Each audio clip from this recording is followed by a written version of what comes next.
Hello, what's going on guys? Welcome back to my channel. If you're new here, welcome to my channel. As you can tell from the title of this video, Todd is my husband. We were finally able to train together. That is very rare these days. Todd is like my biggest inspiration for jujitsu. I think his jujitsu is so good and he's such a good teacher. And if I can just become a fraction of how good he is, then I would be happy. But that does not mean that training with him was always easy or that it was always simple. We were not always able to roll together, especially when I was a white belt and even early on in my blue belt. I would get really frustrated, I would get really mad, and training sessions together just used to end in tears, to be honest. But we have been able to grow from that, and I think that's mostly me.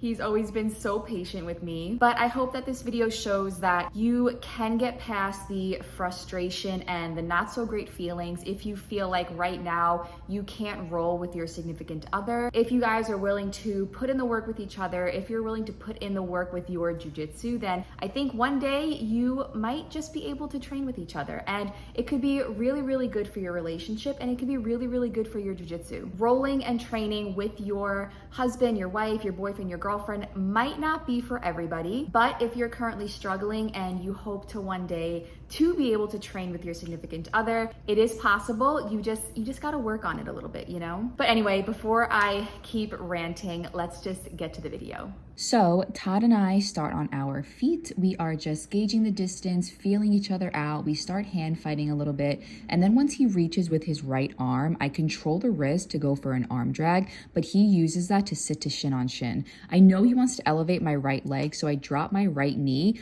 but he's able to elevate me on my left side to spin underneath, and he wants to go for my right leg. I can feel that coming, so I drop to my right shoulder to try to come around for the back, but I can't control his hips or his legs, so I decide to come back on top. He beats me to the underhook, so he's able to control my posture, and then at first I decide to fight for the opposite underhook, but then decide that it's probably best to try to get my posture back. But as I go to do that, he transitions to single leg X, and so right now, as I get my posture back, I want to get that hook off of my hip, but because he has his right hooked underneath me, he's able to transition to reverse X, and then he just completely elevates me. I bring my hands to the floor and I try to make my body light and do a big back step, but his hooks are so sticky and they're so well attached to me that I can't do that. As he was spinning underneath, I thought maybe I could collapse his hips, so I bring my left hand around his hip to try to bring his hips to one side.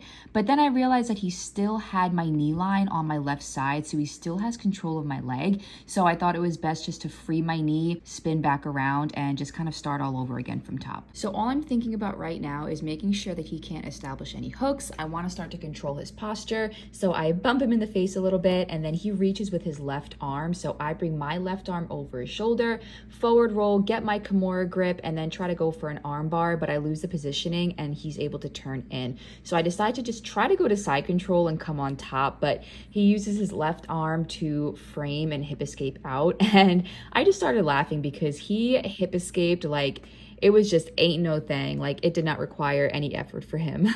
Here, I'm trying to bring my right knee to the floor so that I can collapse his hips and come around the back. But because he still has his right hook on the inside, he's able to elevate me and reestablish his guard. I stand back up and I want to start to control his posture again. So I grab behind his ankles to get his back flat to the mat. But immediately, he gets control of the hand that I bring to the center.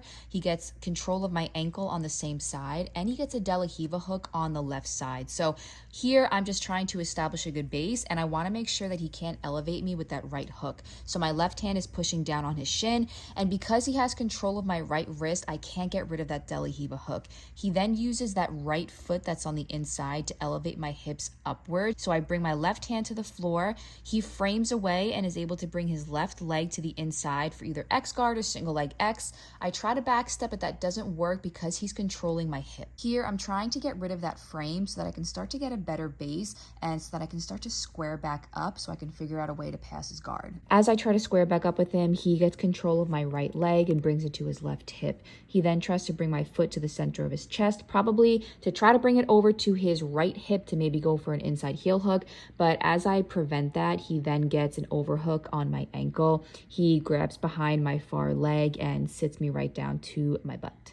I have head control, and then I bring my knees to my chest to reestablish my guard here. I bring my left hand to his right ankle, and then with my right hook, I'm able to pull myself underneath him completely to go to X guard, and then I switch to reverse X, and then I switch to single leg X as he's trying to just sort of establish and maintain his base. He's able to stuff my left foot off of his hip, and he's also controlling my right foot, so it's hard to really establish a guard. He goes for a leg drag, so I frame and then bring my left foot to his far ankle to do a tripod sweep. I originally want to go for an ankle lock, but he does a good job of defending by bringing my right foot off of his hip, and then he drags it over. So I decide to use that, bring my feet together, and establish outside ashi. I start to bring his foot to the center of my chest, and you'll see I grab his toes and I rotate his foot to the outside so I can really get control of his leg as I start to come to my right hip. He's doing a good job though of controlling my right arm because he knows that I want to start to bring his foot over to my right hip to go for an inside heel hook. As I try to do that, he's still controlling my hand and he starts to stand up. But I want to keep the grip and the control that I have on his leg. So then I underhook the leg that I have control over so that I can swing my left foot to the outside and then underneath to the far leg so that I can bring my right foot to the inside and get 2 hooks in to take the back. As you can see, that does not work, so we both stand back up. I go for double underhooks, but he's able to get rid of them pretty easily, and then we start hand fighting again. He goes for head control, and I use that to set up an arm drag, but then he re-arm drags me and sets up a double leg. Now, my hips were so far underneath me that it was just difficult to sprawl my hips back. It was difficult to sprawl my weight back, so I use the head control and the overhook to jump to my close guard.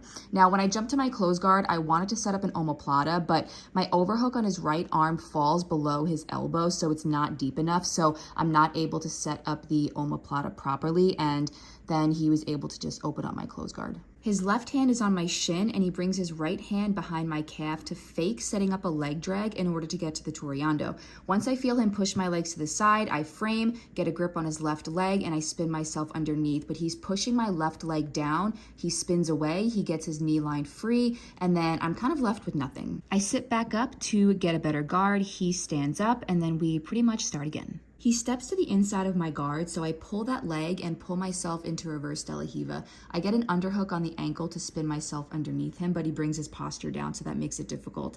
I bring my left leg over his face, and I go for the Kimura on his left arm. I spin myself all the way underneath him, but I'm just having a hard time figuring out where I am. I know that I want to go for either the armbar, Kimura, and then I think maybe I can set up a triangle, but I'm just having a hard time figuring out where my legs are in relation to his arm and his head. So I sit back up to my guard, I bring my left hand to the mat, I sit escape to create some space. As he stands up, I then get a grip on his right leg, bring myself all the way underneath to outside ashi, but he's able to get an underhook on my left side and start to collapse my hips. As he does that, thankfully the timer runs out and I pretty much just collapse on the mat.